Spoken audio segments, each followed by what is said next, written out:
Ladies and gentlemen, happy Tuesday. I'm here with the Boise bus.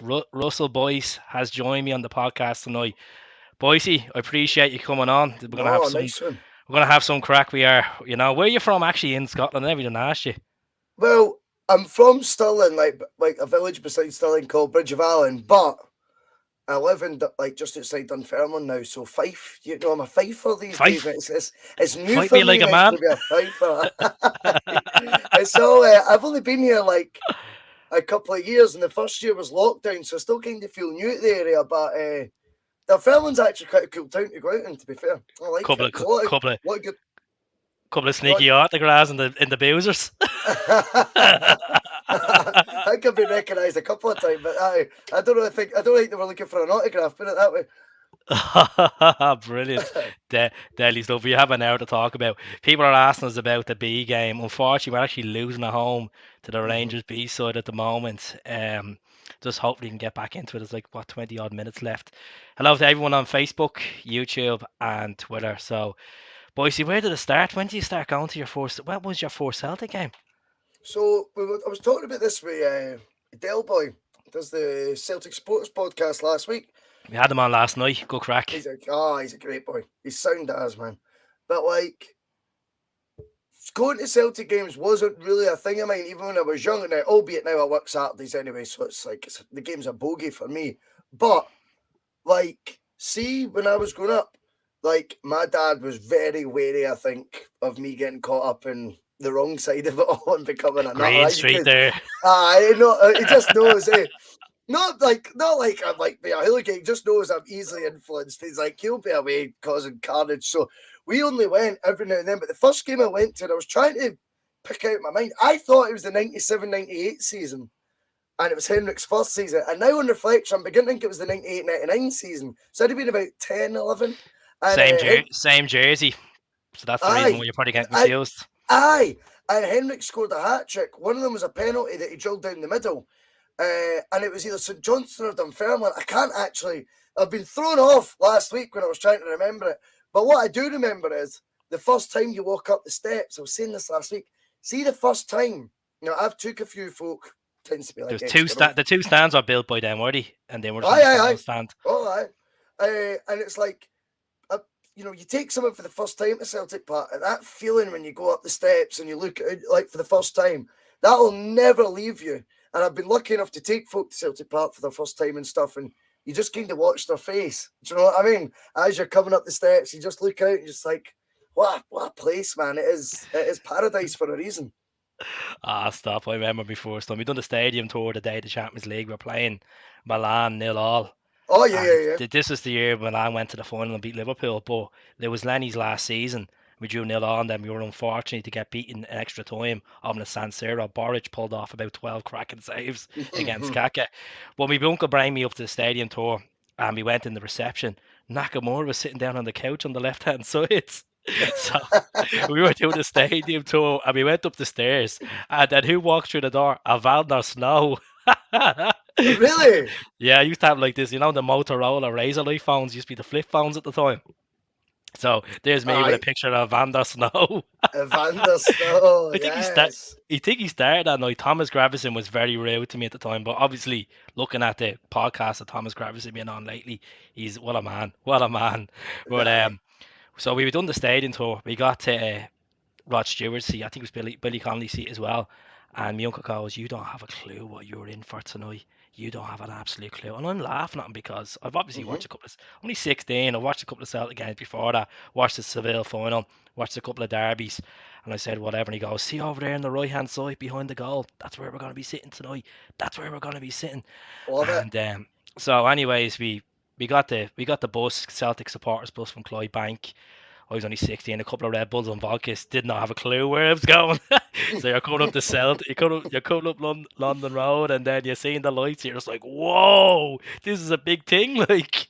Totally, And, mate. then we got into the Lisbon line stand, and literally about 8 rows up from the back of the goal, and then the display at the time was it was yellow, white, and green for like a display Mm-hmm. of around the whole stadium. I was like, wow. And then I was looking at the Milan fans, and then You Never Walk Alone comes on, and then I have the scarf up, and I just phrase. And I'm like, Yeah. whoa, my God, I've never seen anything like this. I've never seen so many Hmm. scarves around me. Then after, I just bawled me eyes crying for about 20 minutes. And that's it. And Really? that's how I knew then I lost my Celtic virginity. It was just magical because that day we went into the club shop. We got the long sleeve jersey, and at the time we had the white one with the yellow and green stripe going down as the third Oh, kit. aye. Aye. Speaking like Lenny had a fight with Aidan McGeady that season at Dunfermline Yes. with that jersey on. Hmm. It's a bit of a strange one because we had the black shorts and the black socks, but that went with the green kit, the black and green kit. So it was a winner, like.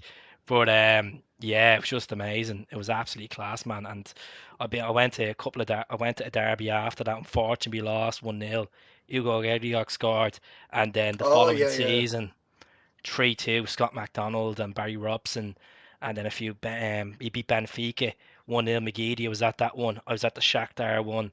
I was at the 3-2 Barcelona as well. Jan and Barry Robson scored. But yeah, I kind of went on a bit of a gap between 2010 to about 2012. Didn't really get to Hmm. go to much games, but I try to get over as much as I can. People understand that. But Totally, but mate. so 1998 is when it all started for yourself. Around 1998. Well, the loving had began though way before that. As I say, I mean, Yeah. like my memories of Celtic, my best Celtic memories are very much in the living room with my dad. My dad passed away like I don't know, 12 years ago now, 2009. Is that 12? 13 years ago, it'll be this summer. And he was young when he died. It was shite and all that. But I'm lucky that he got me into Celtic. You're born into Celtic, you know what I mean? C.R. Smith And days. it was my first Celtic memory, genuinely, is Paul McStamus in the penalty against Raith Rovers in the Coca Cola Cup Oh, final. jeez, That's my that's the first. 1994, is it? Yeah, 1993, 94. 1994. I'm Mm. older. I'm older than you think, mate. And that's like my first memory. But then also one of my really strong first memories as well is when we signed Pierre Van Hooijdonk. I don't know if it was the end of that season. I Yeah, think it was. 1994. Yeah, going into I think it 1994. was. And it was because it was that same strip that McStay missed the penalty in, and Van Hooijdonk scored in his debut. And like that was very rare Celtic to have foreigners in the team. I Hmm. think he must have been in the top 10 first foreigners we'd had playing for us, sort of thing. So he was the very first one I remember of what then became the norm, an influx of foreigners. And obviously, once you start getting a grip of football, you're getting to 8, 9 years old and you're taking it all in a wee bit more. You were blessed to have that Tommy Burns team as the team growing up to watch. And I'm not just saying it because I was saying this to Well, it Dell was at last one week. point, wasn't it? 1 point. We lost one game all season. Mm. We lost one game all season in the second season. But what it was a good grounding because a lot of it kind of taught you what it's like to be Celtic. There's going to be peaks and troughs, right? And whilst you thought you've signed up for this magical team that's going to be amazing. They played football that you wouldn't believe. They played with flair. They had exciting young like talents you could relate to, like Simon Donnelly and stuff like that. They were relatable characters. And then you had like dream signings like DeCanio, Cadetti, Van Hooijdonk, Andreas Tom that seemed Were you a part of the George Cadetti club? and they seemed like they were from like another planet, these guys, because as I say, it was such a new thing for foreign players to be like sort of making up almost half the team now. And for us not to have won something there, it was really tough. Do you know what I mean? Because you were gutted. But I always feel like gave me a good ground into being a Celtic fan. And whilst last year, for example, I felt a lot of frustration at what had happened. I I think that having been around in the Rangers 9 in a row era as my first experience of being a Celtic fan, actually helped balance out in my mind a wee bit, the lows of last season. And, I've found it a lot quicker and easier than a lot of Celtic supporters. And I don't blame them. It's a generational thing. But I found it a lot easier to kind of now, when I see Neil Lennon, I'm not feeling hate and rage at Neil Lennon at Nah, all anymore. I'm he's really not. he's done a lot for the club. I know last season was an absolute disaster, but people forget he's the first ever manager player to win 10 titles in that role, and then he's a treble winner as well. Like people forget that. So Lenny, Yep. that jacket behind me, Barcelona, like Yeah. Yeah. Yeah. Yeah. short fans can be short memory, and look at the way he presented himself last season.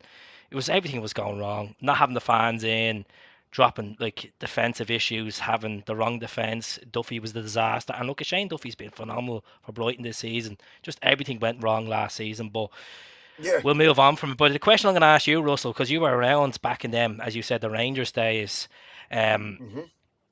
win the league back in 1990, 1998 was obviously smell the glove was unbelievable for Hmm. Celtic fans at the time. But Hmm. winning the league back this season, what do you think is going to be better? Uh, for me, the way it is though is I think the '98 one is so much bigger for so many reasons. Celtic, albeit that season had Henrik Larsson, for example, but we were very much the underdogs. And my honest opinion, Keith, is in how since the turn of millennium, really, as Rangers have overspent to try and keep up with the Celtic juggernaut. You know, that is the. I'm not saying that in a overly biased way. Let's all slag All I Rangers. keep thinking now is Call of Duty, the oil rig mission, Modern Warfare, with a juggernaut of Celtic gun or something. Well, you're right. But I just feel like Celtic's going to lose the odd title. But realistically, to keep up with us, they had to get like they have so many things that need to fall in place for them, such as regular Champions League money or a better player trading model. They don't seem to have any of that still in place yet. They're overspending left, right, and centre. I genuinely feel still right now we will lose the odd title. It's annoying that last year was the 10 in a row year. But like I said, I wouldn't be surprised. I'm not taking it for granted, by the way, but it wouldn't surprise me if over the next 10, 20 years you see a similar ratio of Rangers to Celtic titles, that sort of 5 for them, 15 for us. And let's be honest, as much as 10 in a row is a holy grail, we would take that being the ratio, to be honest, in my opinion. I know we could strive for, no, we want to win 20 out of 20. Of course we do, but like I touch on, when you've seen darker years than that, I think if you look at since 2000, the dominant club in this country by a country mile is Celtic, and I think seasons like last And year then St. will. Johnson. I think seasons like last season will be not the norm. They'll be the one-offs, mate. They'll be the one-offs. Oh, it was. Oh, it's. I think it'll be completely out of my mind when we win the league. I just think I wasn't Yeah, expecting going into this season to be in the situation we're in, and that's the question I'm going to ask you. In the summer when Ange was announced, what was your reaction? I was very underwhelmed. There's no two ways about it. And I'll tell you a couple of reasons why. Um, I felt that the media from Australia and Japan, they're very loyal and they're very patriotic, and I get that. And they were overselling, I felt, some of Angie's achievements whilst completely dismissing other bits of his achievement. Now, I was on another pod at the time, and it was important to me when there was so many thousands of folk watching every day to do a wee bit of research and try and challenge standard opinions that were getting sort of flung about. Now, Ange Postecoglou was in charge of the Australia under-20s for 8 years. He failed to qualify for the World Cup both those times, and he Craig was Foster. losing. He was losing to teams. So that interview, but the thing is, see that interview. If you actually look at it in context, the interview is spot on because Ange had all the resources. He lost to Fiji, he lost to I think it was Kuwait, and there was another team that was ranked like I don't even know. It was outside the top 300 countries in the world or something. He'd lost to them as well, but he had 2 failed World Cup qualifying campaigns. Also, what concerned me was the fact the SPFL is a round robin tournament, obviously. He'd Hmm. won 4 Australian titles, but he'd only finished first 2 out of the 4. It then goes into a top 6 sort of playoff thing, and fair play, by the way, winning them, I'm not taking away from that. But I was like, you don't get to do that if you don't get to finish in the top 6 in Scotland and then hope you win some, playoffs. And he'd won 1 out of 3 in Japan, and also in his Champions League campaign. Now, the J League champions have won the Asian Cup, I think it was 7 out of 15 seasons. So they are strong favourites or in the top. So, they're meant to make the latter stages. And he got knocked out in the first round after the groups, the last 16. So I was bringing up these concerns. And also, Keith, I didn't. Losing his last game to a fourth division team as well. Yeah, there's that. That's a good point. And also, could I just say as well, we had no reason at that point to back this board in making left field really creative and inventive appointments. We were looking at a board that were going, I don't trust one thing they do. So 100%, yeah. why would I be suddenly jumping on a bandwagon where?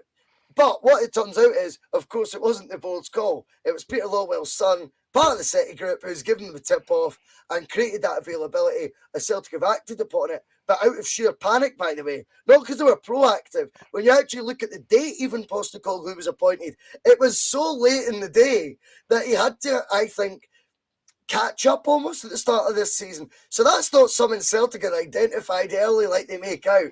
No Mm-hmm. way. So yeah, in answer, that was a long-winded answer. But my genuine feeling at the time was underwhelming and a bit of worry that this was not the guy Celtic wanted. And then, of course, we found out he was coming in on his own. Now, Keith, I think that's a huge thing. We were willing to give Eddie Howe 20 people, I think, around him, and two of them backed out, or something like that.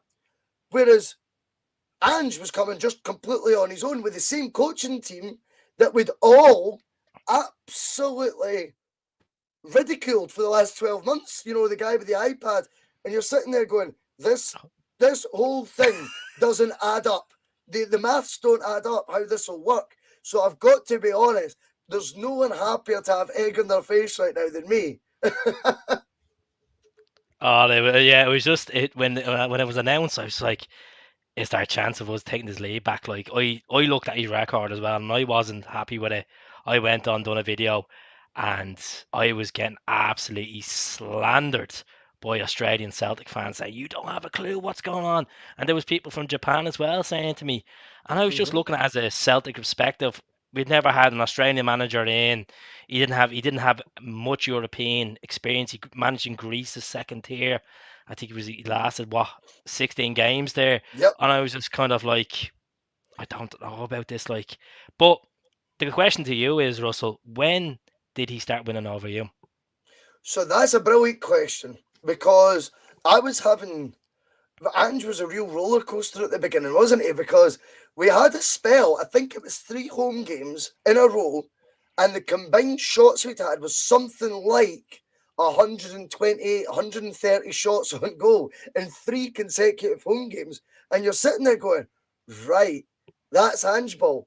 But then there was moments where we're playing, I think it was Betis. I took a photo of my telly, right? And it wasn't for a tweet to go viral or anything. I was genuinely in Hmm. shock at what I was watching. And it was Montgomery and Ralston were playing fullbacks, and both of them were in the centre circle whilst Betis had the ball. And I was so baffled by it. I took a photo, posted it on Twitter. It got loads of traction and stuff. Not because it was for me. I think everyone was looking at it then going, "What is this he's trying to do?" So, in the midst of wins like the 6-0 Dundee game, that I think we beat Hearts 3-2, but it could have been about 10-2. And there was a Hmm. lot of games where you were seeing what he was trying to do. But then there was other moments I thought, he's not adapting here. I didn't feel he was adapting. So I think when it won me over, when did I fully get on board? It's a great question because I'm trying to Now think of a I know you're standout probably I fixture. know you're probably getting involved with the press conferences and kind of buying into these ideas, but when did you feel like this is my manager? I think there was a moment when it was Leverkusen that beat us 3-2. Now I was extremely frustrated that we lost that game. And I think earlier on this season, I would have actually turned on him and been a bit more like, no, you should have went more pragmatic then. But to flip it a wee bit, what Ange actually did was give us a glimpse into what we can achieve that day. We were away from home against, I'm sorry, a team that is of Champions League quality. I think you could say 100%. Leverkusen could be, and I think what we actually did was ran out of steam and didn't have the options on the bench that we will have, by the way, come next year to manage that game better or to carry on the formula. You need fresh legs at times. We didn't have good enough alternatives at that point. But what we did see when we had took the lead into that was, wow, this is some sort of insight into the future. So even though it was a defeat, I would say that was one of the games where I really thought, do you know what? As much as the last 10 minutes we collapsed, there was a hell of a lot of that. I thought it's not just Celtic getting no, I mean, you could, right, 1 in 10 European big games away, right? We could dig out by playing 11 men behind the ball, dig out a It could miraculous have been two 2-1. ways. It could have been two ways that could have went. It could have been like the PSG away result under Rodgers, or it could have been literally you took the game to them. We gambled. You see And it near beat worked. on near beat and got assist and all that night. you Yeah. know, and it worked. I thought, do you know what? There's no point in getting wound up anymore, Boise, about there's no point getting wound up anymore about the fact he's not going to do pragmatism. There is no point. This is how he's going to do it. We may as well get on board. But at the time, as I say, I was extremely underwhelmed. I felt I put out a good case for why I was underwhelmed. I felt trophy laden was getting thrown about. I think he'd won 6 trophies in 26 years as manager. It's not quite trophy laden, in my opinion. So I felt there was every right to critique the. And also, by the way, I you was talked the about. I was the same position. I got absolute abuse, and as I said, I just felt like I wasn't ambitious. Like we've been chasing for Eddie Howe for ages, and Yeah, Eddie Howe last minute collapsed, and then we're just getting this guy that couldn't even pronounce his name at the time. I'm not trying to sound like Alan Brazil or something like that, but I couldn't pronounce his name. I could no, try to like I was just calling him Ange, but I think when it won over me, well, I think it was Aberdeen away before the international break. That's when you start seeing when he start. Like I know he done the thing with the fans and he start bringing the team around to the fans at Celtic Park with that 6-0. I think it was Aberdeen away made a massive statement and he knew how crucial it was. And then it's a good point. after the game, he turned around and he said, "My squad better not come back injured. They could pack their bags and go somewhere else." That's how I knew that he was very interested in getting this right and actually challenging Celtic this season. He said it like Dermot Desmond said that he wasn't guaranteed that he was going to get success with Celtic, but he was guaranteeing he's going to get the fans off their seats, and he has done that. I think so, and I think as well Aberdeen's a great example because what we were doing as well was we scored a couple of ugly goals, which I felt Celtic weren't doing initially under Postecoglou. I think everyone was trying to adapt to what Postecoglou was doing, but I think they were trying to over perfect it a wee bit as well. I still believe, even there's examples of it, even at Ibrox, I thought, I don't think Angie's that passionate about the only way to play. When Joe Hart was under that pressure, I bet, because see the second half, how many times, I think Joe Hart 2 or 3 times went long. He didn't, in the first half, he wasn't doing it. I think Andrew's going, we have a style, we have a way to play, but for God's sake, use your common sense as well. Don't be like, I think that's what Celtic were lacking initially. They were all trying too much to the book, do what Hmm. Andrew was trying to set out without playing with any savvy. That was frustrating me. But like I say, look, Postecoglou's message is clearly getting across now. You're seeing it I think, in performances like Saturday, being very close to what he's looking for as like the final. That's how the final picture's meant to look. And it's way ahead of schedule, may I add, as well. Way ahead of 100%. schedule. You see when he got the microphone when he done his one of his first training sessions, and then one of the times where you could actually hear him screaming on the sidelines as well. I think it was back about 2 months' time. You were saying about Joe Hart. Joe Hart used to give me a heart attack literally before Christmas, especially in that cup semi-final against St Johnson. He felt like no striker or no player was going to chase him down with the ball, but he hasn't done that much anymore. They're starting to realise, just kick the ball up, hoof it up. We have enough core in the midfield to win the midfield battle or win the header. If it goes out on the right, Jovanovic is going to get up. If it's on the left, Yep. chances Taylor. Taylor's been working hard, and you have to give Greg Taylor the praise. He's been fantastic since the new year. Yep. I think as well, sometimes I'm just gonna say, look, this is the way we play because I believe it's the best way to get results. 100%. But also he's looking for guys to take responsibility, take ownership and go, if you're penned in a corner, like and you can't get out it, and it's realistically it's gonna be a one-off time that you get out by doing the triangle passing and all that, then by all means use your savvy, bide some time, whatever it takes, win a throw in or whether you need to go. He's not wanting that to be the go-to option, but if it's Hmm. necessary, I think what we're seeing is Celtic became since the turn of the year a hell of a lot more of a streetwise side than what they were the first half, and I think that's just took that amount of time for a lot of them to understand the message Ange was trying to get across to them. And by the way, it's a huge adapting period for a lot of the players that were already at Celtic, let alone the influx of players he's had to deal with that are at Celtic for the first time in their career. 12 new signings in the summer, or 10, 12 new signings, or 5 more in January. You combine that with guys that were not in a bad way, but under methods, under maybe Lennon and that the year before, for the 18 months before that, that wouldn't have been of that same sort of focus on the coaching aspect. I think everyone has learned actually a lot quicker than what we could have hoped. I think it's been really impressive. And by the way, all it means is more kudos to the manager for being able to get that message across. Yeah, but see, the thing I'm worrying about is I know everybody's saying the second season it's all there to be won, but if we accomplish the treble this season, fans will be expecting to get a treble next season again. You just got to Yeah. take every game as it comes. I know. I done a video the other day, and my question to you is, I said this to Dell last night. If we were to see the title, I know there's 5 games to go. We have the first of May, a massive title decide. You could say, do you invite back the former captain to give the best send off and let him present Callum with the trophy, or you just leave, go with Callum with the trophy?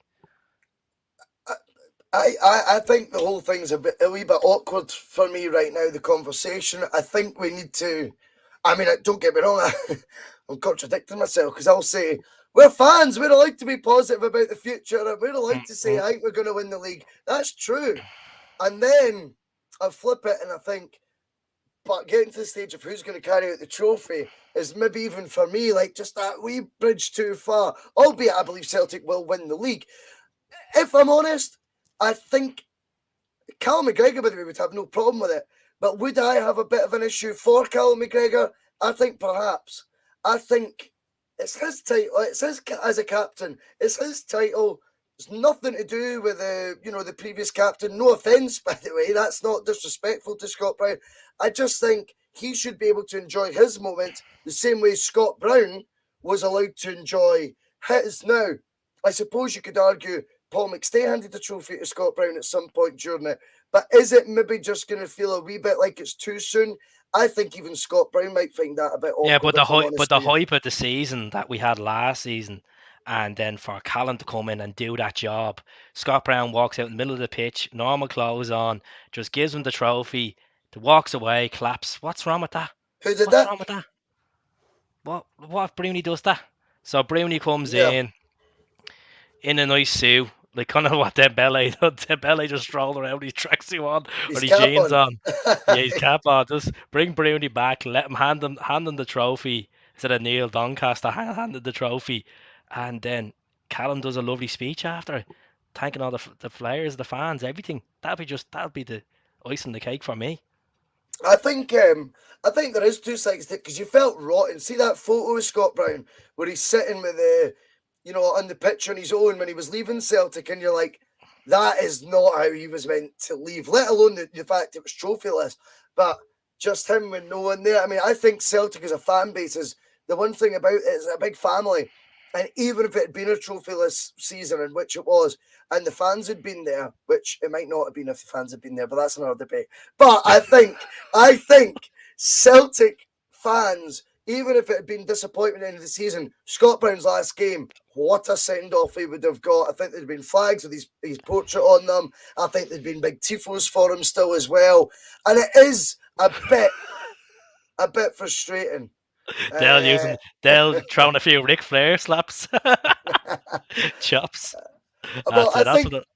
I think Dale. I was watching his Sunday morning stroke Friday night show yesterday, even though it was Sunday afternoon. He was talking about that aspect of it, and well, no Dale's at it because he was saying on the show, he was saying like that is one thing he cannot stand, like as Celtic fans being accused of not being a Celtic fan because they don't go to games. So that's very much tongue in cheek for the big man. That's it. That's it. Like we get it all the time. Oh, you're not a real fan. You don't go to the games. You don't do this. But yeah, I've spent nearly 1,200 quid on merchandise this season. Get over it. Get over it. We live in Celtic Clover. But so when do you think the league's gonna be won then, Russell? Are we It's an gonna in, have a helicopter Sunday? I, I generally don't see it going that far. I mean, I was chatting with my brother on the bus last night, and he's adamant Celtic actually win the remaining 5 games. So it'll be up to That's what I said. whatever. It'll be up to. The thing is, you're looking at St Johnston match, right? And genuinely, I know on paper you're playing 11th place. You're at home. You should turn them over. But I think Celtic's attitude is what was crazy. I think it was a very important moment where Ange said on the Friday presser, if you remember, anyone who is getting remotely complacent, I've not seen it, as if they are, they'll be left behind.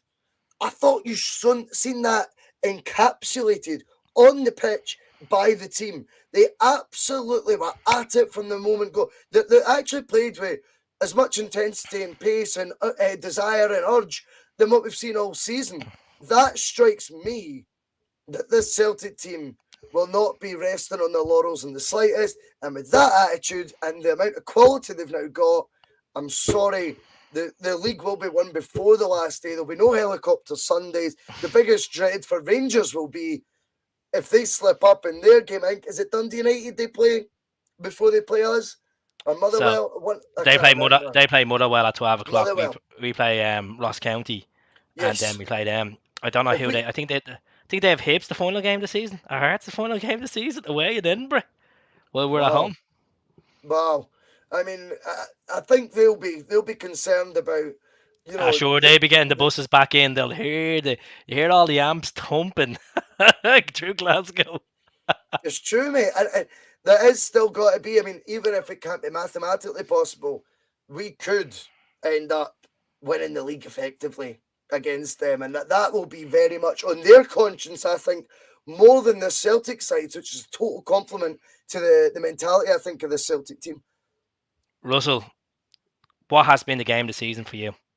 You don't have to say the Derby game. What has been the game of the season for you where you've just been literally on another planet after a I've got. result? I genuinely felt that the game on Saturday blew all my expectations out the water. Now, as I said at the start of the season, there was the odd sprinkling of these games, but our form was patchy. Do you know what I mean? Mm. We were still, I felt, in a transitional season. That's all it was, by the way. And as Yeah, it was much all as a rebuild. The rebuild, like I, we probably be like 8 points behind. Like win a cup and we're okay. We're getting there. But look at I, But and by the way, see when the manager gets criticism at that point in time, everyone wants to be Nostradamus now and say, "Oh, we knew it was going to be great." That's a load of nonsense. Basically, the truth is, whoever's manager of Celtic at the time carries the can when there's negative results. Ange doesn't shy away from that, by the way. Ange does not shy away and takes responsibility. But what we seen on Saturday was, I felt a side ready to wear the crown, ready to lift a trophy. The attitude, the application from the first to the last minute. I don't know if you noticed this. It was about 9 minutes at one point. I swear a ball boy had the ball back on the pitch quicker than what I've ever seen this season for Joe Hart to take a goal kick. We're 7-0 up at this point, by the way.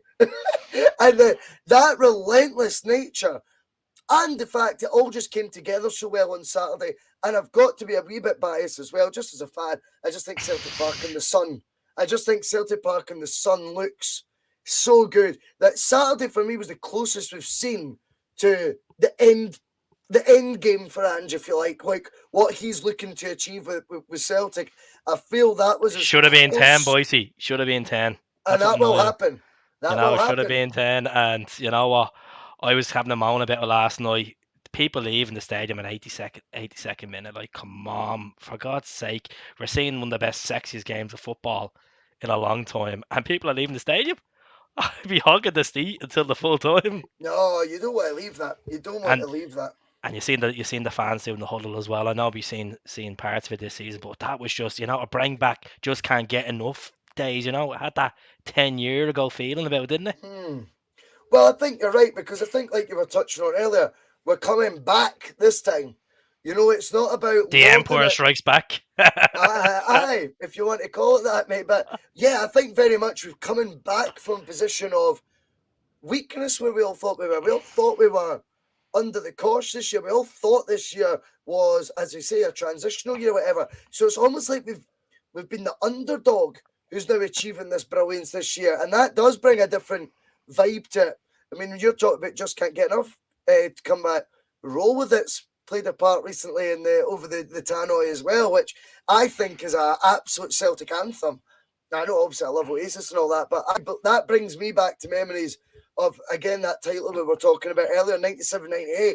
Roll with it over the PA. Unbelievable. It also played before the 6-2 win under O'Neill. Right before it was Roll With It had played about 5-10 minutes before. Love That's Oasis. that's made a return as well recently, and yeah, it's a different vibe this time than what it was maybe under the Rodgers era. I think the football's comparable, but I think the fact we were 25 points behind last year has all made us appreciate it that wee bit more again. And yeah, I think there's a real vibrance about the whole club right now between the fans, I the team, the management. It's great.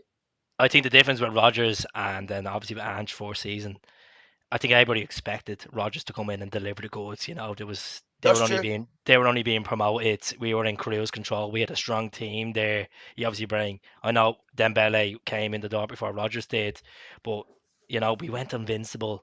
Treble. People have been saying if you were to pull off the treble this season, would it be better than Rodgers' treble? Would it be better than O'Neill's treble? You know, it's even Jock Stein's iconic treble. Well, it wasn't a treble, it's 5 cups. We don't really know. Like it's you kind of live in the moment and you feel how you feel that day, innit? Feel Yeah, that I think season. Yeah, I think there's a lot of recency bias that happens in our minds as well. I think it's very easy because of the nature of how Rodgers left Celtic. I think it's very easy to go, oh, his treble. He was expected to win that anyway. I don't remember expecting Celtic to win a treble at the start of that season. If I'm honest, I think Mm. we'll be able to answer that question in 10 years' time when you've got a more reflective way of looking at it all, because right now, as you say, we're living in the moment, a moment we didn't expect, a moment against all odds. I'll tell you another thing that annoys me though, because you're right. We definitely, right? Definitely were not expecting this year. And yet, have you noticed the wee narrative creeping up on phone ins and stuff by the other lot? Oh, well, they've spent £25 million. What did you expect? That's that's naughty, Could Patter, because we could be sold. could it could be worse. You could be gambling on your Champions League group stage money and getting beaten by Malmo. So it's all right. But but I just think I'm like, well, that doesn't tell the truth. He lost over £30 million worth of talent. Flip it.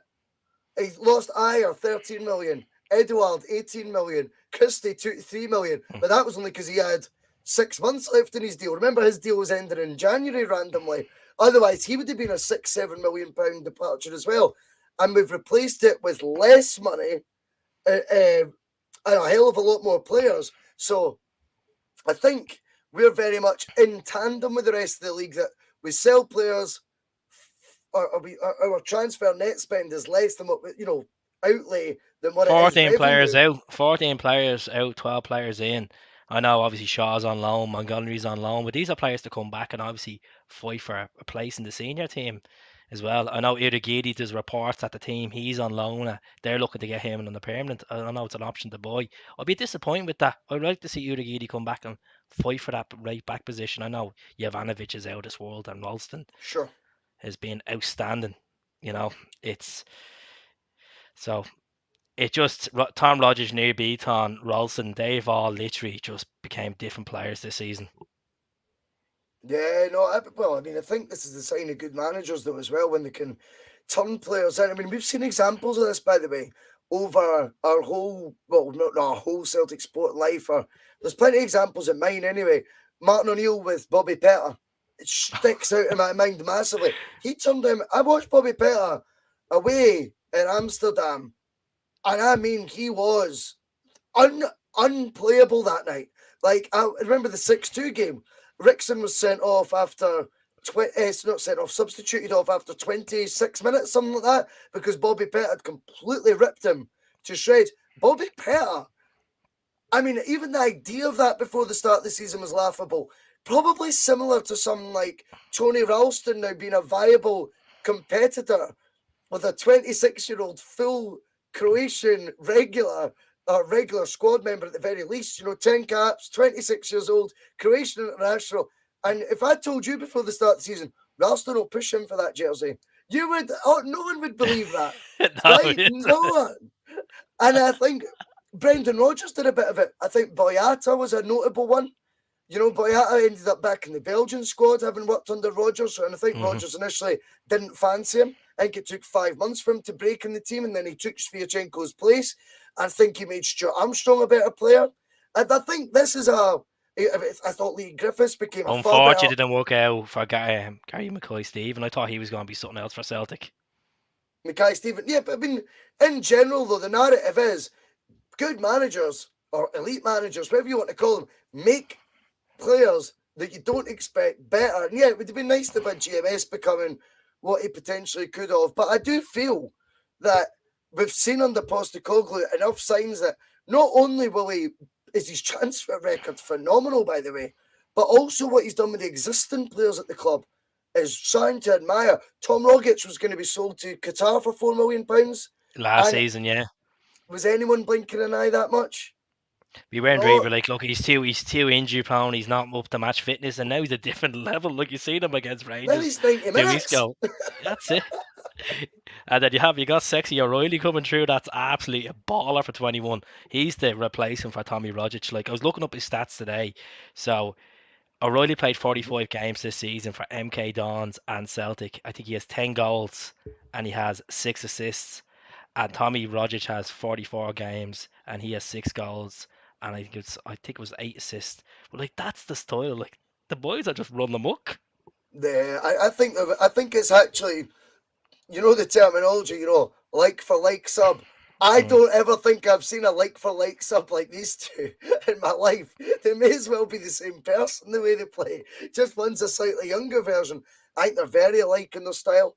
I think Rogic now is getting to a stage in his career, 29, 30, been at Celtic for 10 years. This should be a guy now you sign on a new 3 year deal and you watch him mentor the likes of O'Reilly. And there's going to be more players, by the way, that are going to be magical sort of technique wise footballers.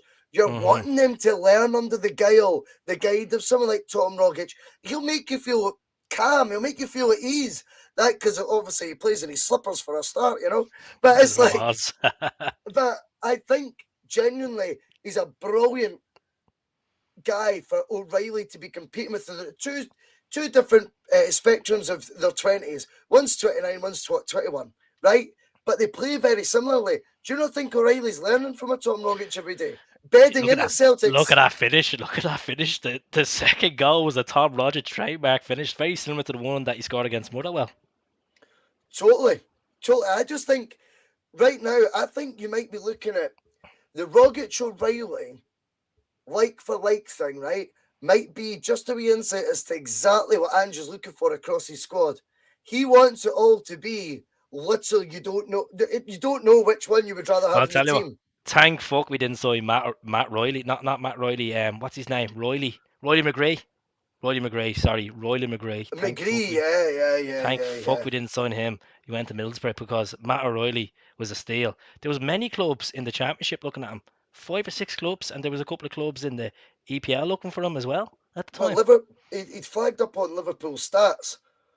There's a quote about Liverpool's, you know, like their scouting network or whatever, and he'd flagged on their radar, if you like, because he was top for so many different stats in the lower leagues. So even Liverpool were very conscious of who O'Reilly was, and I Captain, think captain, captain at 20 years of age for the MK Dons as well. He was balling it, absolutely balling mhm, it.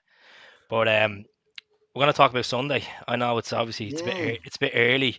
sorry, Hamden obviously split allocation. There's obviously this controversy going on about the Green Brigade not allowed to bring in their display banner. The SFA yep. are banning it. If they get to have a display banner, is it fair? Is it Um, fair? it Because like doesn't sound fair to me. I mean, I don't understand all the politics behind it. I don't get mm, what the issue is with the Tifo thing right now. Why Celtic have been banned, I don't know the ins and outs of it. I mean, see, to be honest with you, if I was Celtic, I wouldn't care if Rangers are allowed one because they tend not to make any sense anyway. They tend just to be a assortment of folk like holding the wrong coloured sheet, and they don't actually make any sense. Have you noticed that all the tifos now they just hold like big pictures over their heads now? Like before, they used to tie the things to their chair, and it just never worked. Nobody could make out what they were trying to say. So now they just hold like huge, massive like sheets that stretch, 20 rows. And the whole point of that is so they can't muck it up. So if they're wanting to do a tifo, I would let them crack on because they tend to make an arse of it, mate. To be honest with you. that's it. Well, look, it's gonna be the last time we went. We played in Hamden. Christopher Julian scored that day. said it last night in the podcast. We were very, very lucky to come out with a result that day, but we played we won the ugly way. We won the ugly Mm-hmm. way, and that like they were moaning it Mm-hmm. was offside. It wasn't offside. If that was offside, what about John Hart's and disallowed goal in the cup semi final? Remember that? George Cadetti. Mm, George Cadetti, another one. But he actually that does that volley. to the linesman. He went like Mm, that to the linesman. I think he was preempting VAR back then or something, Cadetti in the 90s. But he literally goes, check that. What he was saying was, wait till you see that on TV, you idiot. He was about 2 yards onside. I think the thing is, there's many ways to skin a cat, Keith. Many ways to skin a cat. I think what we've also seen in the last two wins over Rangers is two completely different ways to beat them. What we did was on a Sunday ago hmm was once we realised they've got one game plan and one game plan only, get the ball to Tav and get to whip crosses in because he's got a brilliant delivery. Celtic started letting Rangers have the ball. That's the truth. There was no concern because And the two centre Maeda halves, just kept chasing everything. it was meat and drink for us though. These crosses, I think it was 43 crosses Rangers put into our, in on that game. They were a one-trick pony. And now they'll also be very conscious of the fact the game before that in February, we utterly blew them away. We utterly blew them away. So that's two very different styles we've used, and we've still managed to get the 3 points each time. They've got more questions now than answers for the Celtic side. I feel Ange has got Gio's number so far. I think if Giakoumakis is missing, it'll be a blow. But of course, Kyogo's now back fit. These are the headaches we didn't have in that first half of the season. 100%. Do you start with Kyogo if Jack is not ready? If Giakoumakis isn't fit, I think he'll have a question mark whether he goes. It'll depend on Ange and Kyogo will both know how far down the road he is fitness wise. My hunch is that they've actually protected Kyogo a hell of a lot more this time round because of the form of the front three with Abada on the bench actually in recent weeks. 100%. I think they've actually delayed his comeback and waited till he's back to his very, very, like, as close to 100% as you can, albeit no match sharpness. I think before, if you look at the McDermott Park game, he was played out of necessity. No, absolute necessity. The League Cup final, played out of necessity. Whereas now, it'll be very much whether they believe, if he's fit enough, of course he'll start if Giakoumakis isn't fit. If Giakoumakis is 100% fit, I think Giakoumakis will lead the line. I wouldn't be surprised to see Kyogo start though, but along with Shaw. I think his dream front three, what he wants at the end of the day, his final picture would be Maeda, Kyogo, and a focal point Giakoumakis up top. All I keep thinking about is them Maeda and Kyogo chasing them down, chasing them down. That's all I keep thinking of. Totally, man. Like poor, Totally. poor McGregor be having nightmares. Kyogo chasing them down. But yeah, is it a case you put Jota on the right, or do you go with a bad on the right then? No. I would say if Giakoumakis is fit, I would go Jota on the bench, and I would have Kyogo and Maeda as I thought out he played. wide.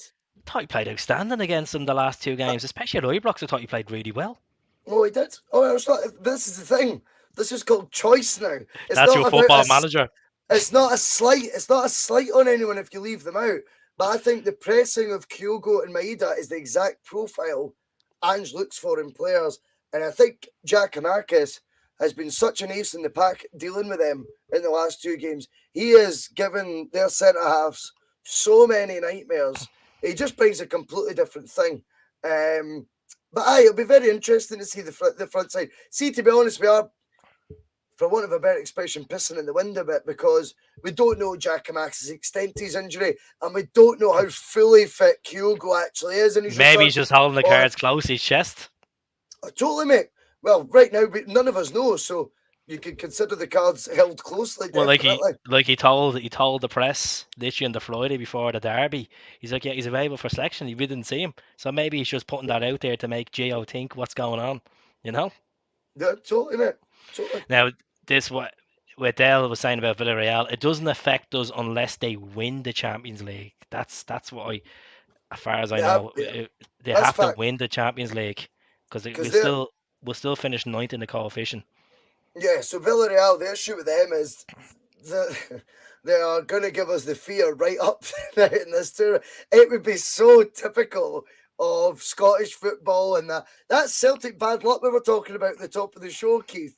That would be unreal if Villarreal were to do the unthinkable and win the Yellow Champions. submarine be stuck in my head. No, like they won't do it. They won't do it. Liverpool will win the Champions League.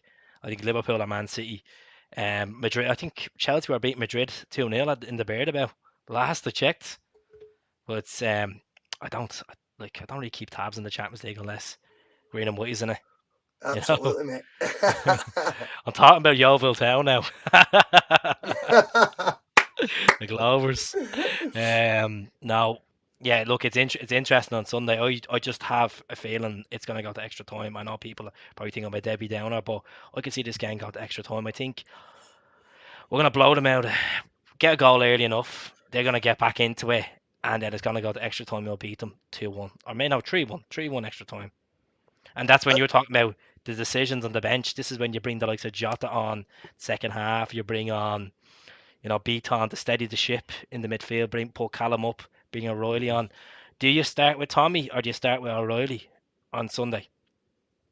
Oh, Rogic will start, in my opinion. I think Tom Rogic he's one of those players. I think obviously there'll be more characters now that give their set of supporters the fear, but Rogic he's a mainstay of that character lineup that gives them the fear. I think Rogic, I thought at Ibrox he was unbelievable. Forget his goal. I just thought at times he was taking the mick, mate, to be honest with you. He was just such a calming influence on the part. There was times he was just bringing the ball down, standing still, waiting on a pass. He has that he has that Berbatov stubbornness in. He just nothing affects him. He just yeah, that's it. I think, yeah, Berbatov's a good example. I mean, obviously different positions, but I just think he brings a calm. Yeah, two kings of the touch. Two kings of the touch. Yeah. Totally, mate. Totally. But I mean, I think when you're talking about extra time as well, what's very interesting is we need to take into account whether they go to extra time on Thursday as well. True, and they're moaning about their games. That could easily happen. Now, there's two sides to it. There's a few options that could happen. Rangers could win that game in the 90 minutes, and adrenaline will take them into that semi. They'll be pumped up, buzzing in a major European tournament, whether we like it or not, semi-finals. They'll be buzzing with that, and they'll go into the game not feeling any fatigue. Or they get beat at home, and it's three defeats. I would love if they went to extra time and they got beaten in penalties. Their legs would be tired. Yeah. I mean, that is another option. So I think we need to take that into account. It's very difficult to sort of predict what will happen. I think while Celtic always under Ange are going to play our game and stuff, if I were in charge, not that that'll ever happen, but I would definitely be taking a wee bit of a factor. Boise Postecoglou. But I would take a factor into. I would factor. Would you be a suit manager or a tracksuit manager? I don't know. I wouldn't be wearing Stone Island jumpers and those beige chinos like that Guardiola. I hate all that stuff. He's trying to be cool. Do you know what I mean? You're trying too hard, mate. Do you know what I mean? I'd be a suit man. I'd go suit. I'd go suit for the big games. A suit cup final, but it'd be minted. But I would say I'd be obviously phoning Adidas. Do you know what I mean? And saying look, this set of trackies for the next season better be pretty up there. Do you know what I mean? Because I've got a fantastic set of Adidas tracky tops, and if you're not providing good ones for the club, I'll wear my own. So that's how I would be. That's how I'd be pitching it to them. I can imagine you in the Kerry Stale suite with a Lacoste tracksuit on or something. Do you drink that Buckfast stuff? I know you like your beer, but do you drink Buckfast as well? No, not often, mate. I mean, when I was young, aye, man, that would take you where you wanted to go. Do you know what I mean? But I don't need to go there anymore. Do you know what I mean? That's if you're going out to cause mayhem. Do you know what I mean? I'm not want to cause mayhem anymore. So no. It's more it's a more leveled experience when I'm drinking these days, mate, as opposed to chasing madness. But I mean, if I had a bottle, I wouldn't say no to it. Do you know what I mean? Yeah, someone's saying that if I was the manager, I'd have to shave my beard. No, I'd be going around like Sean Dyche. That's what I'd be doing. Sean Dyche. Big Sean Dyche. I can't grow one, man. I didn't know much about beards, man. We need to get you one of them spray-on raffles. Hey, honestly, mate. 34 years old, I can't grow a beard. It's bizarre. This is a question that Chris asked me on me video yesterday. Sum up one word for Ange. One word for Ange. Yeah. I get it. I don't. I was going to say relentless, like straight away, but then I think Mm. that's a wee bit like of a cop out, to be honest. Um. Oh, I'm trying to think of his relationship with the press here. That's what I'm trying to think. I think Get he's get the get the savvy. Savvy. savvy. Yes. Because he delivers messages to the press that if Neil Lennon was delivering them, right, it would be headline news. Basically, he accused Kenny McIntyre of being a Rangers fan, Ange Postecoglou, but he did it in a way, right, that he looks like Kenny McIntyre looks the mug.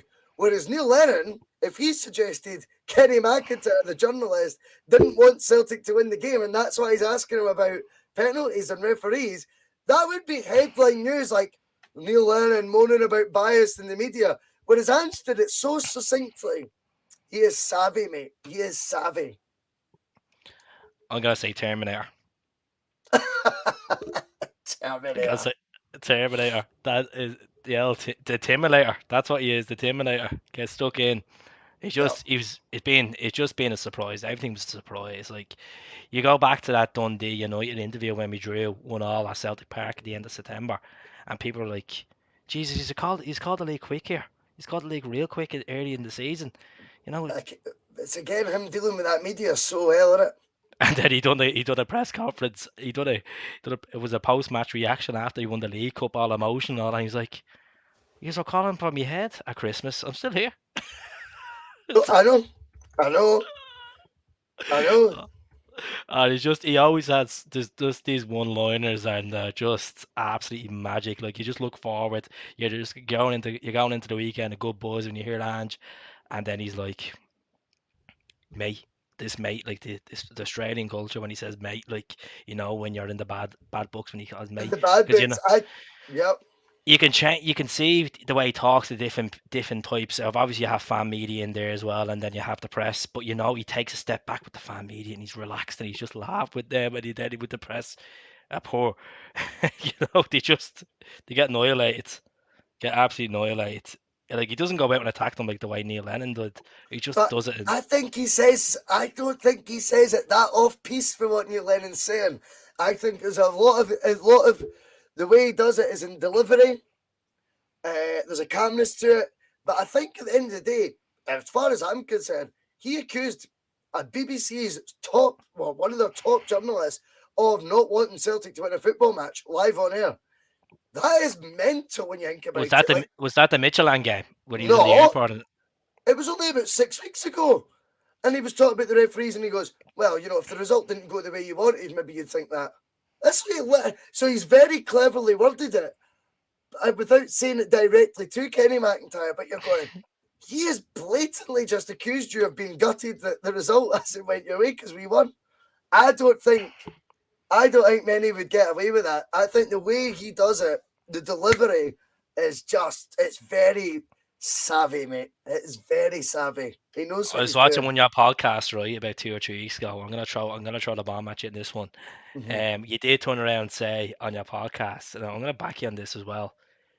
Ange is good enough to manage Manchester United. I 100% am concerned about that. 100%. I think there's a huge Twitter site, City something, Mm. and they were basically now flagging Ange Postecoglou is very much, being spoken of in good ways and stuff like that.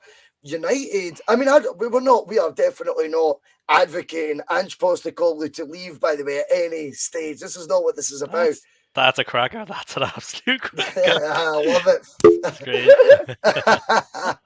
But I think for me, Ange Postecoglou is a perfect fit for someone like a Manchester United. He knows how to deal with disarray.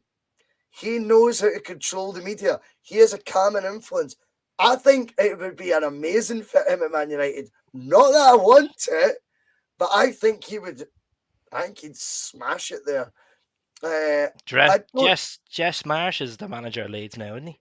Yeah, I mean, I don't see that. I mean, I generally think I don't want to go down the road of being a gullible like I was under Rodgers and thinking he's never going to want to leave. Of course, he's got his own career to look after as Job's a well. job, and not as much as you get attached to But fans and clubs, but I still think, though, I still think if Neil Lennon, if Ange Postecoglou was to leave Celtic, I don't see it being for a Leicester City. I don't. I think he'll be no. It's got to be a proper step up because the foundation he's built now at Celtic and what he's actually looking to do is he wants to be the guy to do something in Europe with Celtic. He wants to go on and become a legend. He wants to see this club become what it can. I think genuinely he's also earned a lot of control at Celtic inadvertently.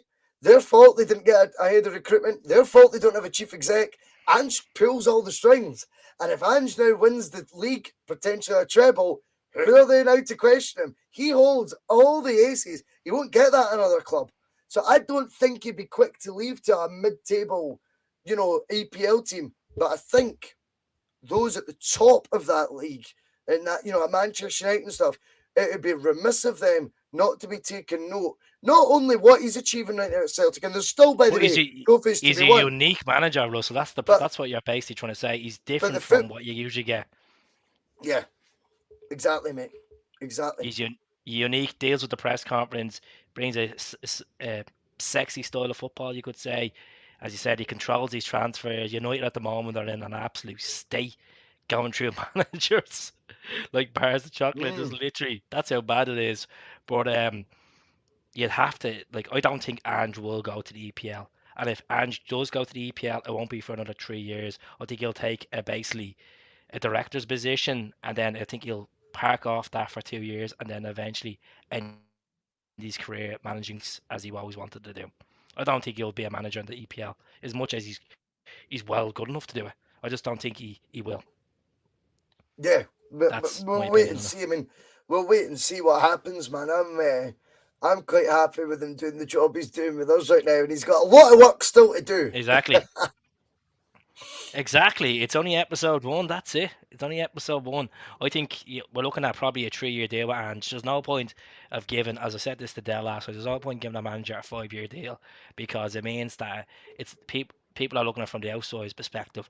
It's about payoff. It's about money. If it goes wrong, he's going to get a big chunk of money to pay him Mm, out. Like Lenny, I think Lenny was 500,000, if I'm correct, or 350 grand. We had to pay him out his contract when he left after Ross County. But Ange, I, I just honestly believe 3 years is perfect, and then look at it, review it then. Football, yeah, you know yourself. Fans can change quick enough. If results start going raw. As much as we love winning, if you're not up top of that table, or you're not competing in football, or you're not doing well in Europe, fans can change quick enough, and that's sadly that's how football works in the younger folk. I think there's an element of truth in that as well. I think what would be a very clever move right now as well. We need to protect. Andrews now became an asset to the club, right? And he is an 100%. asset. He's an asset like a footballer is. So when you've got an asset like an Odson Edward or whatever, you put them on a long term deal. Now currently Ange Postecoglou's on a rolling contract. It would be again. I'm going to use the word remiss. It's not one of my favourite words, but it would be remiss of the Celtic board um, to what's that? Just the BOYCE. So I've got an Ange, like one of those Ange jumpers, by the way. I think it's a bit shite to be honest. But what I would say is if Celtic don't announce in the summer Postecoglou on a long-term deal, now I think people forget Brendan Rodgers signed for Celtic on a rolling contract. After 12 months, Mhm. we put him on a 4 year deal, and guess what? The compensation package agreed with Leicester City is still in the top 10 in the world ever. 9 Compensation million. fees for a manager, right? Still in the top 10 ever. Manager compensation fees. Why not make sure we do the same with Postecoglou? Secure the asset in the summer. And by the way, Imagine clinching the title right the day after, or the Monday, they turn around, they're like, we have massive news, kind of similar to what happened with the Japanese boys. They kind of announced it like one big Yeah. thing, like kind of like with Joe Hart and James McCarthy, just announced that Ange getting a 3 year deal, and the car figures and Jota is signed on a permanent. Imagine there's your treble for you.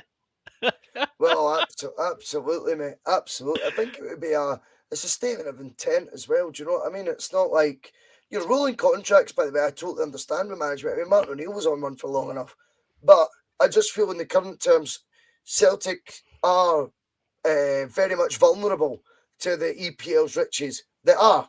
And if you excel at Celtic, you are vulnerable to the riches of the superpower clubs down there with the crazy money that they've got. And I just feel secure the asset of Ange. And maybe who knows if he was to go, you've got an argument to put there that's fine, but it's going to cost you X amount of money, I don't like we think he did with will. Rogers. I think he's had to take a leap from Japan to Yeah, but Glasgow. you've got to He's protect it two though. kid. You've got He's to two. protect it though, He's Keith. Come two. on. I know money talks, but he has 2 kids and he has a happy wife and he's You settling into can't leave that to environment. chance. No, no, Yeah, no. that's Mate, that's. that would be I'll come. Celtic, mate. That would be so Celtic to go, oh, he said he loved the club and we'll just leave it to chance. You protect your asset. This is business, mate. And whether we like it in You football you or you not, you better bring Mick Nicholson in the morning and say, give him that new contract. give him it now. Give him it now and protect. You cannot leave it to he seems sound. He seems like he's got his family and kids over here. Football has a funny way of biting you on the backside. Celtic, when they're in a position of strength, in particular, have a I was in funny a. way. You're talking about Boy in the back. I was in a Zimmer frame last season watching them. That's how bad it was. Aye. Like we get in a position of strength and we are very capable of messing it up somehow. To me, he is a huge asset. We we completely renew it. He's on a rolling term right now, but I know people think, well, he's not won the league yet, he's not won the cup yet. For me, it doesn't matter. The harmony he's managed to bring to a completely fragmented fan base and a board is unbelievable. He's done it all single-handedly as well. It has to be done. Definitely, I think we came from like literally a, a bad season of a coma to fucking brand new, fucking doing cartwheels at this rate, walking out of hospital. It's been unbelievable. I don't like he's gonna well, unless Villarreal go on and win the Champions League, we won't be getting Champions League at this rate. Um, we have Champions League football next season. That's the incentive he has. Then he has the incentive to do his 2 year plan that he says that he's the architect. Yeah, He's putting the foundations down and then he's cementing, putting the bricks in the second season. That's what he yeah, said in his first press conference. So I think he'd be fine. I think he's going nowhere. Desmond hinted the other day that they're going to assess the situation at the end of the season. yeah. If That they means don't that give means that man, they don't give that man that new contract, there'd be yeah. fucking mayhem. They can't leave him on a rolling deal. To me, it doesn't matter about see his 2 year plan. He'll take a 2 year plan to another club and he'll execute it there if they want to believe in him. And they might heads can be turned in football. Believe me, heads can be Hmm. turned that you wouldn't believe in football.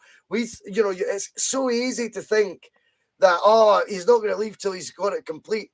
What if someone like a Man City lose Guardiola in the summer and their City group recommendations need him in? It just I don't.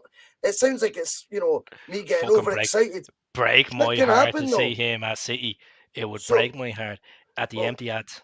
make sure he's protected. Then you make sure he's on a long-term deal. It's a basic business move by Celtic to achieve in the summer. And I'd say that, by the way, even if we were to do the unthinkable and blow this league title, I still think you give him a long-term deal and you carry on buying into what he's doing right now.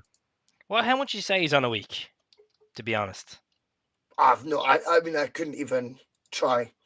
I couldn't even. I've got genuinely no 15 grand a week. I mean, Rogers was on 44, 45. I would give 15 grand a week, maybe. I don't know. I mean, I really am pissing in the wind with that as well. I don't know, mate. um, 1.3 million. A year, so it's at 23, 24 grand a year, Yeah, 25 was grand a year. previously record one of the highest paid in football. Well, Steven Gerrard was on 2.5 million at Rangers, so that's what Ange is on. Now that's dollars. dollars. That could be Australian dollars. I'm not going on to start doing calculator, doing I don't know. convert stuff and all. But 1.3 million. Key, what's Ange's favorite color? People are asking me, I'm obsessed with Ange. Yeah. So what am I? He's a fucking phenomenal manager. He What do you is, mate. expect? You know. He is. He's like the uncle that's after coming over from Australia, setting him back into the culture, living the dream. He's just absolutely unbelievable. We're going to see him at the end of the season smoking a cigar I hope so, mate. I think so as with a well, by the way. Kerrysdale sweet. Yes. Yeah, it was a crossover. Yeah, we decided this last week that we were going to get Boise on, and it's fun. It's been great to have him on. It's been good crack, good crack. So, are we going 5 games unbeaten for the end of the season in the league? I mean, it's you don't want to be overthinking me, but I mean, right now the body of evidence is if we've went 33 games, is it now unbeaten, or 32 domestic games unbeaten? Why not go another five? I don't see any reason why we can't. That's it. We going 40 games unbeaten as well. It'd be phenomenal. Records that I believe if Ange gets another 2 or 3 players, I know this sounds crazy. I know next season hasn't started yet. We could go invincible with this manager. That's my honest belief. I just think they're going through a rebuild next season. We got everything in place. Hmm. We get the left back situation sorted, which I think, to be honest with you, Taylor's doing a pretty good job. Still believe that we could strengthen the left back. We need to get a clear Yeah, Bolly out, clear Yeti, clear maybe Sorrow. There's gonna and then Barcast as well. Like if we even recuperate like 3 million off all these players, we can go out and start putting it towards even the CCV tab I think towards it. I But think you're absolutely spot on with that. I think there's got to be a lot of ambition towards trying to get those two guys secured right now. There should be a huge focal sort of focus on achieving that. Do you know what I mean? I think mm, CCV is obviously the flavour of the month right now. I think Shota very much is as well. But I think it's quite exciting to think as well what Ange would do with an actual budget of his own without having to sacrifice selling a player to achieve the budget, losing, Ayers, Edwards, Christie's. If he was just to be complementing the squad, using that 40 million potential war chest that we could have, wow, it could be very, very exciting. definitely. Well, okay, Russell, it was a pleasure having you on. I hope to have you on again before the end of the season, or even Nice get one, me onto man. yours one. All Um, right. uh, when's your next live? We're going to go. We'll definitely might do a championship manager tomorrow because you've been talking about it, but definitely we will be doing show on Thursday. I've got a guy, Johnny Glenn. He's a Motherwell fan, but he's doing his coaching badges. He was at Lennoxtown last week, mate. Literally under Ange Postecoglou's nose. He got even a lecture of Ange Postecoglou, all in a classroom. That is going to be epic to get the ins and outs of that. He then worked with the B team and all that the following day. So we're going to get a real close up feel of what it's actually like under this gaffer. And it's easy from afar to be, talking him up, blah, blah, blah. But I think Johnny, especially the fact he's an impartial fan, it's going to be brilliant on Thursday night. Just It's going to be a wee half-hour show, but just to give us the lowdown on how this guy goes about his business. Johnny literally was touchside watching the first team train, watching all the training methods going on, watching how Ange commands the team. And I think we're in for some good content hearing Johnny's story. So I'm really looking forward to that one. Fantastic. Well, folks, I'll leave it in the description of this video for Russell's channel, and then it'll be on the community post as well on the YouTube channel. The Boise bus, he's on like 3 times a week, so get on it. Get on the bus, pay the fare, enjoy it, enjoy it. Thank you, Take mate. the take the treble ride, take the double ride, whatever it's gonna be. It's been fantastic. Thanks very much for jumping on, man. I really appreciate it. Oh, I've Cheers. enjoyed. Absolute legend of a man. What a man. Great to have him on. So I'll stay on for about 5 minutes, have a chat with you as well, and see how everyone's feeling. Great podcast. Who's Ryan? Who's Ryan? We have Roy Moon, eh? Yeah, he has his own podcast. Hell, it's Keith. Need to get the name and put onto it. Champions League need three, need new players to get the business end of competition. That's it. Well, as I said, we need to get at the end of the season, just get Ange's long-term deal sorted. If it's 3 years or even if it's a 2 year, it might not seem like a lot to use, but that's a what, perhaps 120 games you could be playing over 2 seasons, like managing over 2 seasons. I mean, so we'll see what happens. Cut him off like that.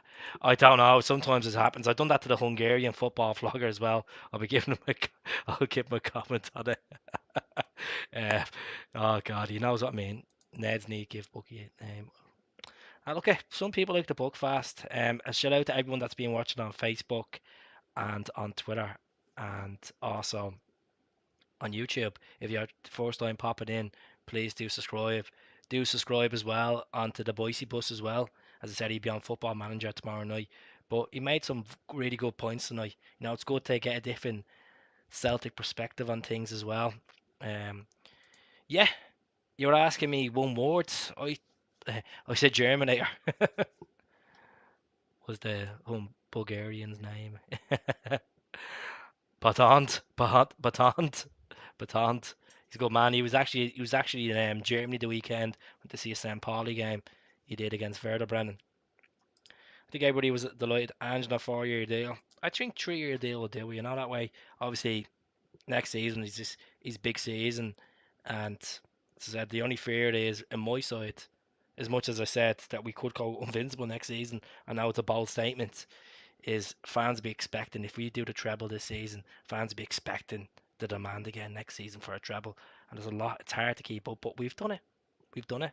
We went on to do quadruple trebles. 9 p.m. tomorrow. That will be me, 9 p.m. tomorrow with Del Boy. I'll be jumping on Del's podcast. I'd be delighted to actually sit there and do the talking, or sit back and be the guest for a change. Who wants to be a Timoner? Juddy back from the B team game. Oh, I know we lost 1-0 tonight. They scored in the 66th minute. Didn't get to see the game, unfortunately. But as far as I know, we had a good bit of possession, but just didn't weren't clinical. Come off and then grow beards. Oh, he's a legend. Legend of a dude. Do you think we could be a force in Europe under Ange? We need to get more established players in Europe, to be honest with you, to be a force. Well, look at the likes of Kyogo and Jota. If Jota comes in a permanent, like we've seen spells of against Bayern Leverkusen, they're realistically like a Champions League team. We could. It depends who we get in the group as well. Like with the seed, more likely we'd be thumped in with the big guns. Got to stay positive. That's it. We got to stay positive. I know next season still a good bit away. Let's just focus on getting the cup semi final done on Sunday. 2 o'clock kickoff. It's on Premier Sports, folks. If people are not sure, I know there's people watching from Australia tonight. Well, in their morning, there's people watching from all over the place. It's great to see a lot of people in. Need a backup goalie and a left back. Well, to be honest with you, we had this discussion last night. Me and Dell did, and he was saying we could need a backup goalie, but more likely with Bain getting the long term deal, I can't see Celtic getting a backup. You know, was that an accident? Boo in. More upbeat tonight, bud, with Boise. I'll subscribe. I'm always upbeat. I'm always upbeat. It just depends, I'm in top form. Top form. I was sick last week, folks. I wasn't well last week. I just had bronchitis last week, so I was in a bad way. But still came on, done the show. Seeing them post split fixtures for the first time yesterday made this season, the end of the season, feel a bit more real. Hope we can get this title over the line. Fingers crossed. Fingers crossed. And look, I'm not putting going against fate when I done a Scott Brown video on the channel, folks. I just had to ask the question. Just have to ask the question. A majority of people said yeah. Some said no. I can understand. They're like, well, this is Callum's title. Why should we bring back a former captain? Let him present it. I just feel that with Scott Brown, he didn't get his sending off that we all would have loved to see, and that's the reason why. He comes out in a suit, hands off the Cal, walks away, job done. It's better than Neil Doncaster, or someone from Cinch. Cheers, Ben. Champions League scores. I don't know, mate. I wasn't watching it. As far as I know, I think Real Madrid B. Real Madrid won 3-1. Not Real Madrid. Chelsea won 3-1 against Real Madrid. Score predictions for Saturday between Hibs and Hearts. Between Hibs and Hearts. Hibs are on absolute poison form at the moment. I think I'd say Hearts will beat them 2-1 as much as I hate saying that, but I say Hearts 2-1 on Saturday. You know. Sidge, listen, listen to the Australian June. Seekers tell me the course isn't for Celtic. Let me see. Yeah, but we can't get complacent. We all we need to do is just go out there on Sunday, put our the same game plan we do. Go out there, play the football, regardless who the opposition is. As Ange said on Friday, we have to put out that game plan, regardless who they are, and play the football that we can play. And imagine we put 7-0, seven past them. It'd be 7-0. You know, never know. 7-1. Hamden in the sun. Don't write it off. That sounds crazy talk, but don't read it out. um, what's it? Don't know. 7-7-7. Oh, 5-4. I'm not watching the game, man. I honestly not watching the game. Um, Another Easter Rising on Sunday. Yeah, I'll be out for it. I'll be out for it. I'll be wearing the lily. I hope he's like the top I'm wearing tonight as well, folks. It's a beast of a top, innit? Just the only thing is big fluffinator. Duct tape, everything. Get one of them rolly things that still doesn't take off the fluff. Oh, an absolute beast. Absolute beast. Bring a flag, yeah. Obviously the Green Brigade and the North Cove urge fans to bring a tricolour on Sunday. And I say there'd be loads of tricolours. There'd be people outside the stadium selling tricolours. I meant Sunday. Of Sunday. Um I I've been saying 3-1 after extra time, but I'd probably change my opinion on Friday when I hear the interview what Ange has to say for us. But it will be a Celtic win. It will be a Celtic win. I don't think it'll be a comprehensive Celtic win, but I think we will dig in, get in there, have a good defensive performance, and get the goals.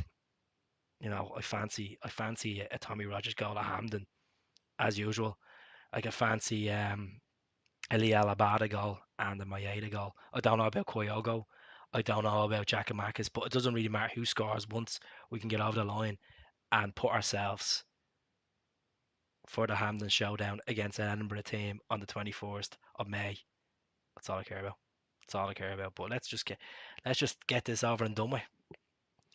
Um, well, I have an Easter egg there. I actually bought an Easter egg there, Carby's Green one.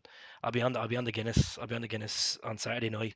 I will be doing a podcast on Saturday night, folks. I'm going to try to get Paddy on from the Jungle Gyms. He's fantastic. You might get Dell on as well if he's around. I think Dell's working, so we'll be getting a few people on on Saturday night. If not, Han Solo.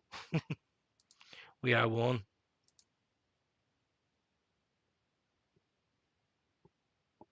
No, we won't. We'll be fine. We'll be fine. Optimistic. It's look, it's it's. I To be honest with you, are you surprised? The SFA, absolute joke of an organisation, corruption at its finest. There's obviously links there with Rangers Football Club, and they're having a little hiff about it. So they don't want to see it as a political way. You know, sure. Look, regardless the banner or not, once we have our fans in the stadium shouting the boys on, that's the most important thing, isn't it? That's the most important thing. Do they feel?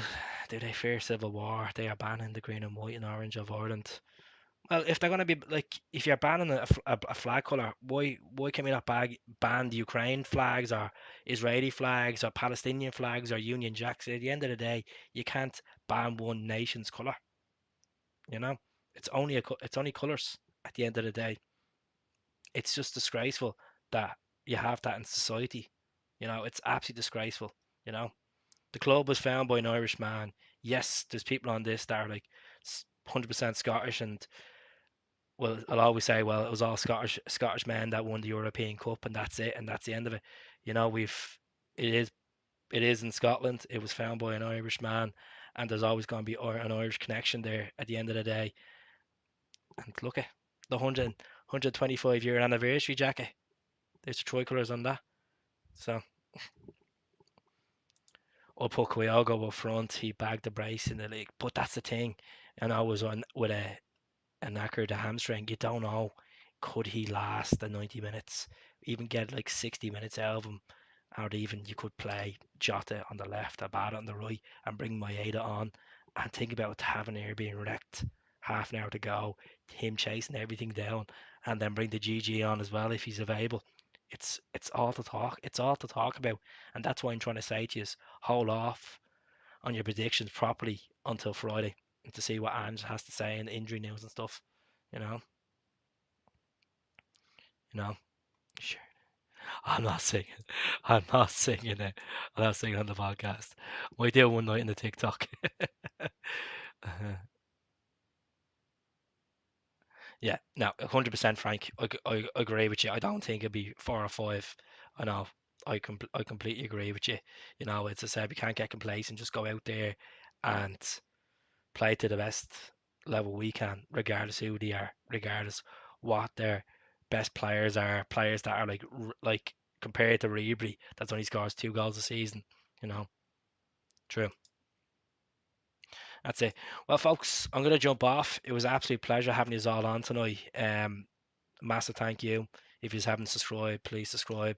I'll be running the competition the next couple of days as well.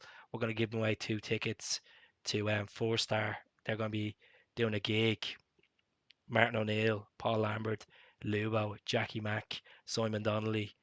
They're all going to be doing a gig at the end of May. So I'll be giving 2 tickets away. I'm going to put the competition up on Instagram. I'll put it up on the community page as well on YouTube, and also be up on Facebook as well.